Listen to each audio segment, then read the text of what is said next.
Hi friends, మనం spinners bowling చేసేటప్పుడు క్రికెట్లో తరచుగా వింటూ ఉంటాం. ఓవర్ స్పిన్, సైడ్ స్పిన్ అంటే ఏంటని వీటి గురించి తెలుసుకుందాం. ఓవర్ స్పిన్ అంటే మనం జనరల్గా 90 degrees యాంగిల్లో బాల్ పట్టుకొని స్పిన్నర్స్ ఏ టైప్ బౌలర్ అయితే ఆ టైప్లో వాళ్ళ ఆర్మ్ని రోల్ చేస్తారు. లైక్ ఆఫ్ స్పిన్నర్ అయితే బాల్ని లెగ్ సైడ్ నుండి ఆఫ్ సైడ్ తిప్పుతారు. అది అప్పుడు బాల్ ఎక్కువగా ఓవర్ స్పిన్ అయితే ఎక్కువ టర్న్ అండ్ బౌన్స్ లభిస్తుంది. దీనివల్ల బ్యాట్స్మెన్ త్వరగా అవుట్ అవ్వడం జరుగుతుంది.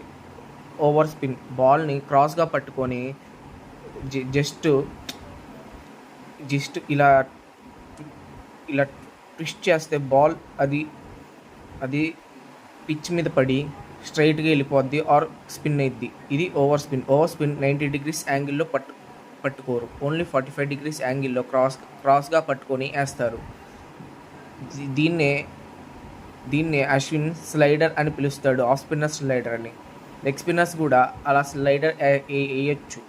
దీనివల్ల ఏంటంటే బ్యాట్స్మెన్ బాల్ తిరుగుతుంది అనుకొని ముందే షాట్ ఆడతారు. బట్ అది స్ట్రైట్గా వెళ్ళడం వల్ల తను బౌల్డ్ కానీ క్యాచ్ కానీ స్లిప్స్లో అవుట్ అవుతాడు.